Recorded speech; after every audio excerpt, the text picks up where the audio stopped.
Hello, everyone, and welcome back to Learning with Jelly. Today is day 19 of our 30-day SQL challenge, and we're going to discuss common table expressions. So, our agenda for today, we're going to discuss common table expressions and what are they used for. We're also going to be able to practice coding common table expressions in SQLite Studio. So, if you are new to the 30-day SQL challenge, welcome. The whole goal is to learn beginner to intermediate SQL skills that you can apply to projects and land an entry level data role. There are two QR codes on the screen in front of you. I'm going to link them in the description below, where one is the topic list that is also going to have links to other supplemental and practice resources. And the other is the Facebook group that you can join to give feedback, ask questions, help troubleshoot, or find a study buddy. So let's define what common table expressions are. And I discussed this in a previous day. So if you are doing the days in order, you have already seen this. So a common table expression is like a temporary table that simplifies complex queries and it makes your code more readable and easier to work with. So if you've really struggled with subqueries, common table expressions can help limit the amount of subqueries that you have to use. The basic syntax is going to use the keyword with, the name of the table, with the keyword as, with your query in parentheses. So for this example, we want to create a common table expression that is going to give us our United States customers. So in this case, I created a temporary table called Top Customers. I selected the first name, customer ID, last name, and country from customers where the country is equal to USA. Then I close my common table expression. And now you can see I can select everything from the top customers that I created here. So, say for instance, I know I want to do a lot of analysis on USA customers and I don't want to keep writing the where clause in my next 10 queries, I can easily create a temporary table here where I can write the where clause once and now I can continue to write more and more queries. So it can also help you with that. So if there is a common query that you know you're going to use over and over and over and over again, it may be great at the top of your code to just store that query in a temporary common table expression. So, say for instance, we want the following. We want all customer names, their first and last name, as well as the number of invoices each customer has. So, for instance, it wants to return Jelly Spratley 5 invoices, John Doe 12 invoices, Jane Doe 20 invoices. So, think about what we would need. Let's look at what the tables we need. We would need information about the customers as well as information about the invoices. So in this case, we see that we have an invoice table that has information about invoices there. And we have a customers table that has the information like customer name, first and last. Now, is there a relationship between both of these tables? Yes, there is. It's denoted by this orange line where we have customer ID that can also link to customer ID in the customers table. Now, not only will we need these two tables, we will also need some type of join where we would have to join on customer ID. And we would need a subquery because I need to count the number of invoices by customer. And then I also need to have columns returned from the customer table. So I would need a subquery and a join. If you were to use a subquery here, this is what it would look like. We would select the first name, last name, and the count from customers, join that to the customer ID, the count of invoices from invoices, and group it by customer ID. Save that subquery as invoice counts and then join on customer ID in the customers table and customer ID in the invoices table. And then we can filter for the customers who have more than 5 invoices. So, for those who may not understand this subquery, because it is a lot, you can simplify your life by making this subquery a common table expression. So, let's see how we do that in the next slide. So, I've made my common table expression called invoice counts. And I'm doing exactly what I had in that subquery. I'm selecting the ID, the count of invoices from invoices, and I'm grouping by the customer. That way I have the count of invoices per customer. Then now, since I have my temporary table, I can do my regular join. So I can select all my customer information from customers, join on invoice counts, which is the table that I made above, tell it what column to join on. They both have customer ID, so I can join on that. And then have my where clause where I can filter for customers greater than 5. So this is a lot simpler for most people to read and a lot easier to understand. So make sure you flip back and forth between these approaches. This one is without a common table expression. We have a nested subquery. This one is with a common table expression.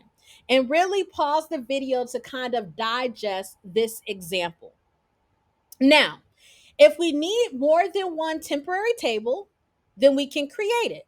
So in this example, we are creating multiple common table expressions. One called total sales, where it's going to give the sum of the sales by customer, and one called top customers, that is just going to give customers in the United States.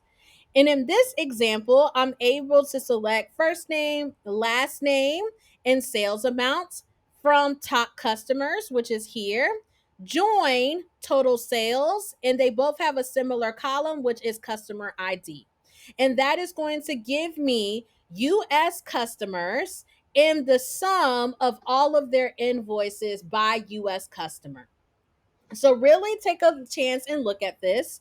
If you are struggling with joins, please go back and watch the video called Practice Joins. You have got to practice. There's also a link in the topic description Word document that I'm linking below that gives you more practice. So, let's actually hop into SQLite Studio and actually practice these common table expressions. Okay, so I am going to, I took off my status bar. Check databases here. I'm going to collapse all of my tables. And the first question here is that I want a common table expression to calculate the average track length per album. So I need track information in album. So I know I'm going to have to do some type of join here. Now, say for instance, I want to use the CTE to give me the average track length. So I want to use the CTE on the tracks table. So let's go ahead and expand the tracks table. And in this case, let's say that I'm going to do my common table expression, keyword width. I'm going to call this track length with the keyword as in a parentheses. Okay. So in this case, I have album ID here, which I'm going to need because at the end, I want to get the average track length by album. So I'm going to select what I want, which is album ID. I also need an average, so I'm going to call the aggregate function AVG, and I'm going to give milliseconds because that is our length variable. And I'm going to put this as an alias, average track length. Great. That's what I need. I'm selecting this from the tracks table. So let's put our from tracks. And I want to get an average by album. So I'm going to group by album ID. So this is our common table expression here. The with keyword, we're creating a temporary table or a temporary result set we can keep calling on. And I'm selecting the album ID, the average of each track from tracks, and grouping it by album ID. So in this case, now I can do a regular query to get out the result that I want. So remember, we're trying to return the album title as well as the average track length per album. So I'm going to select, I'm going to expand albums. album title. So I'm going to put al.title. And I'm also going to select track length dot average track length, because this is coming from the common table expression that I have above. Track length is the name of the table, and the column that I want is that average column. And I'm going to select this from albums to get that title. And I'm going to join on what they have in common, which would be the album ID. So I'm going to join track length on, and I'm just going to abbreviate albums as AL here, as alias it, al.AlbumId equals al, or I'm sorry, track length dot album ID. Okay. So now let's think about this. We want to create a query that is going to give us the name of the album and the average length of the tracks on that album. So in this case, I created a common table expression that is just going to use the tracks table, where I'm going to grab the album ID because I want album information. So the only way I can join the albums table in the tracks table is by album ID. I'm getting an average of the length of the tracks and calling it average track length from the tracks table, grouped by album ID. And now I'm doing, outside of the common table expression, another query where I'm selecting the title because I want the title of the album. I'm selecting that average column that I made above from albums, join to that temporary table, which is track length. And then what do I want to join it on? They both have the album ID column. So this is what I'm doing.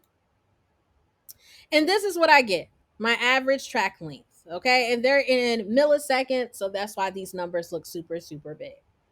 So that is an example of a common table expression.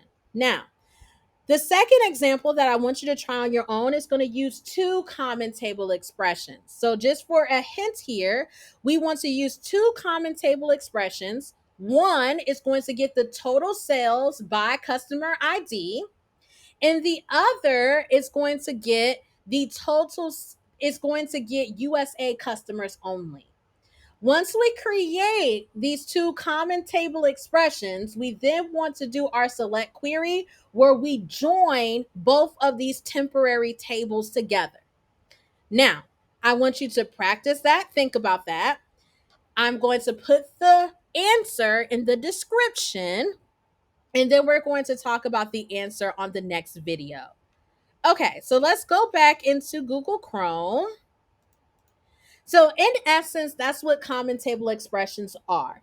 They can really limit the amount of subqueries you have to use. They won't eliminate subqueries completely necessary, but if you get confused by having nested query and nested query and nested query, just pull out one of those inner queries and make a temporary table of it. Make a common table expression.